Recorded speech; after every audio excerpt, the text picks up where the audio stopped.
3 days after our baby was born, my husband finally came home, but he wasn't alone. He brought a woman I didn't know. I was shocked and asked, "Who is this woman?" My husband smiled and said, "She's my girlfriend. Actually, she's going to be my wife." I was confused and asked, "What do you mean?" He said, "I'm done with you." I was stunned. My name is Elizabeth. I'm 25 and work at a company. My boyfriend John recently proposed to me. We met in high school, started dating in our first year, broke up during our senior year, and then reconnected after college when we ran into each other at a gathering with old classmates. When we reconnected as adults, my feelings about him changed once again. We started spending a lot of time together and began dating again. After 3 years, he proposed to me. His proposal was simple. "I will love you, Elizabeth, for the rest of my life. Will you marry me?" I believed him and said yes. I was thrilled to start our married life. We both work, so we only see each other in the evenings during the week. But I was happy to spend time with him until morning without having to go back and forth between our homes. Back in high school, we couldn't cook at all. But when we were in college and living on our own, we both learned how to cook. We managed the household chores together and had a balanced life. My husband was great at frying food, and since I'm not good at it, I was happy he could cook it for me. On the other hand, I was good at cooking Japanese dishes, like simmered vegetables. My husband used to praise my cooking, saying it was just right, not too rich and not too bland. I thought we would keep supporting each other and live happily together. A year into our marriage, I found out I was pregnant. I was overjoyed and quickly told my husband, "John, I'm pregnant." He looked surprised and just stared with his mouth open, like in a cartoon. "John, oh my God, I'm going to be a father." "Well, your reaction is a bit slow. You really surprised me. I'm so excited." "Yeah, I'm excited too. If we're having a baby, we'll need to do our best." My husband was thrilled about the pregnancy, and I was looking forward to raising our child together. At first, he was very concerned about my health. "Elizabeth, take it easy, okay? If it gets too hard, you can quit your job." "Thank you, but I'll try to work until my maternity leave." "All right, I'll handle the house chores." "Thanks." Thanks to my husband's support, I was able to rest well during the morning sickness. As I entered a more stable part of my pregnancy, the time for delivery was getting closer. But then my husband started coming home late. "Did you work late again today?" "Yes, I've been letting my coworkers handle things. Now that you're doing better, I thought I should put in extra time at work to make up for the days I left early." "I understand. So you're working overtime even though you're busy at work. I appreciate it, but your health is important too. I don't want to be out of a job when the baby arrives." "That's true. I'm a bit nervous about being alone at home, but if that's the case, I won't blame him." "Well, maybe I'll stay at my parents' house during my maternity leave." My husband looked relieved and agreed. "That's good. Then I can work extra hours without worrying." I would miss seeing my husband until after the baby is born, but I was grateful for the support from my parents. So as soon as my maternity leave started, I moved back to my parents' house. It felt easier to be in a familiar place and not have to handle household chores. Having my mom nearby also made me feel more secure.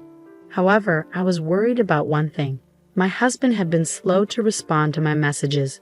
Previously, he would always reply the same day, even if he was busy. When I was sick with morning sickness, he would reply quickly. Now, I sometimes don't get a reply for a day or even two, and his responses are less friendly. The other day, I sent my husband a message asking if he was still busy at work and reminding him not to overwork himself. He just replied with a simple, "Yeah." Since I can't see him, his lack of response makes me worry, but I know I shouldn't stress about it since I'm pregnant. So I decided to try not to worry. I thought it would be best to give my husband some space for a while. To keep my spirits up, I focused on what I would do after the baby arrives. I bought a lot of baby items. "Oh, Dad, you're buying too much." "No, we need to make sure the baby is safe and comfortable." "You're so excited about your first grandchild. You're the one asking all the questions to the shop assistant." "Thank you, Mom and Dad."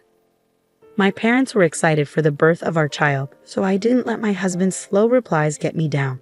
The due date finally arrived. I sent my husband a message letting him know I was due today and asking him to come to the hospital as soon as he heard from me. But he didn't even read the message. Well, maybe he's just busy at work. He knew my due date was coming up, so he should have been more prepared.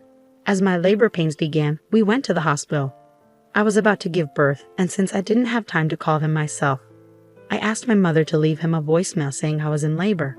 But he didn't show up, not even at night. He didn't return any of my calls. I went into delivery without him. The birth was harder and longer than I had expected. The umbilical cord was wrapped around the baby's neck, making delivery difficult. It took almost a full day of labor before my baby was born. However, when I finally saw my baby and held her in my arms, all my fatigue and pain vanished. She was a beautiful baby girl. You did your best to come into the world, didn't you? I said as I held my baby for a moment. Then I lay down to rest my tired body. Later, I woke up in my hospital bed and saw my mother sitting by my side. "Are you feeling better?" she asked. "Yeah, I'm feeling pretty good." "I'm glad to hear that." "Hey, what's wrong, Mom? You don't look well." "Well, I haven't heard from John since the baby was born." "Yeah, I've noticed. What on earth is he doing? We just had a baby." I was furious. Why didn't he come to the hospital? I had sent him a message saying the baby was born. A few hours later, he replied that he would come to the hospital the day after tomorrow. Why can't you prioritize coming here? I tried not to think about anything negative until the birth, but now that the baby is here, I don't need to hold back my feelings. Why isn't he here for his own child's birth? He should come immediately. Is his company so strict they won't let him leave? I poured all my frustration into a message to him, but he just read it and didn't reply. What's going on? He was so excited when I told him I was pregnant. Why does he seem so uninterested now? My parents were furious with my husband's unreasonable behavior. My father said he would give him a serious talk next time. 3 days after the birth, my husband finally showed up, but he wasn't alone. He brought a woman I didn't know with him. I was so shocked I couldn't speak. "You seem to be doing well," he said, "so don't send me messages as if you're in a crisis." Huh? Not only did he arrive with an unknown woman, but he also had a cold attitude. I was stunned but managed to ask a few questions. "Who is this woman?" My husband smiled and said, "She's my girlfriend.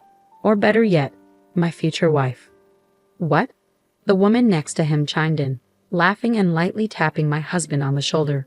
"Oh no, what do you mean by future wife?" I'm embarrassed. "What do you mean? Don't you get it? It means you and I are divorced." "What? Wait a minute. Are you saying you were having an affair?" Well, adultery doesn't sound very nice. It's more like I found someone new to love and we started seeing each other. I couldn't believe what I was hearing. "I'm just tired of you." Huh. "You know, men are attracted to women who take care of themselves," my husband said, starting to hold hands with the other woman. "Are you saying I wasn't taking care of myself? You got fat and bloated because you stayed at home all the time." "I was just resting because I was pregnant and had morning sickness. Besides, gaining weight during pregnancy is normal." "So you were having an affair because of that?"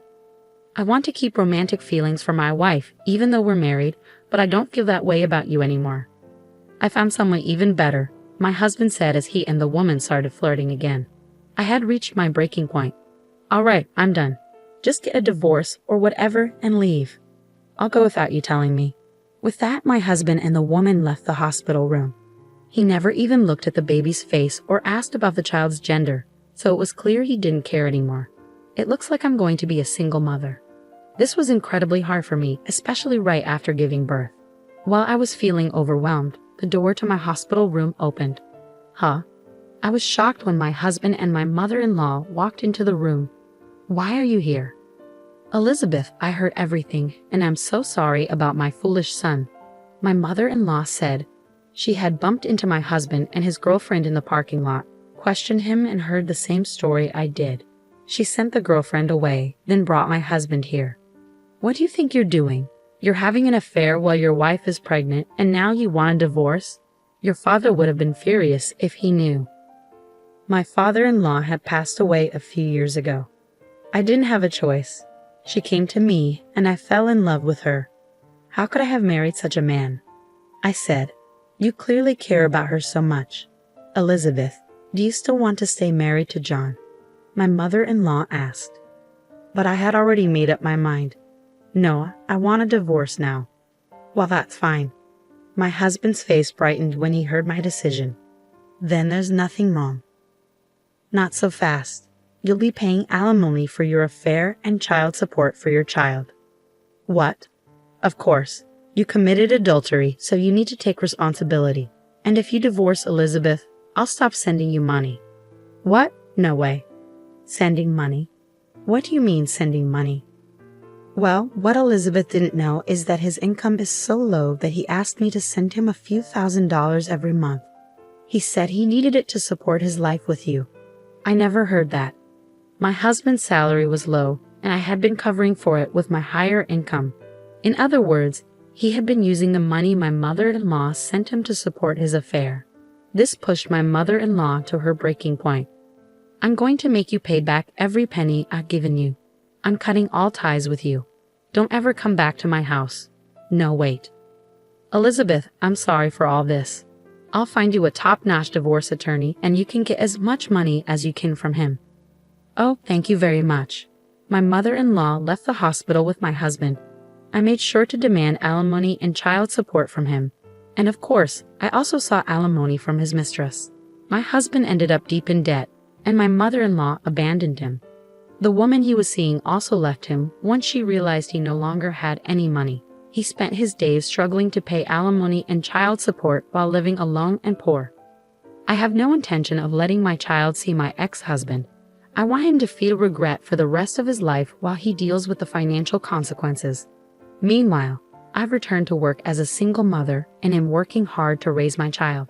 I still stay in touch with my mother-in-law and share pictures of my grandchild with her. Even though my ex-husband was awful, I'm grateful to have met my wonderful mother-in-law. Having an affair while pregnant is unforgivable, and I wish there were a harsher punishment for him.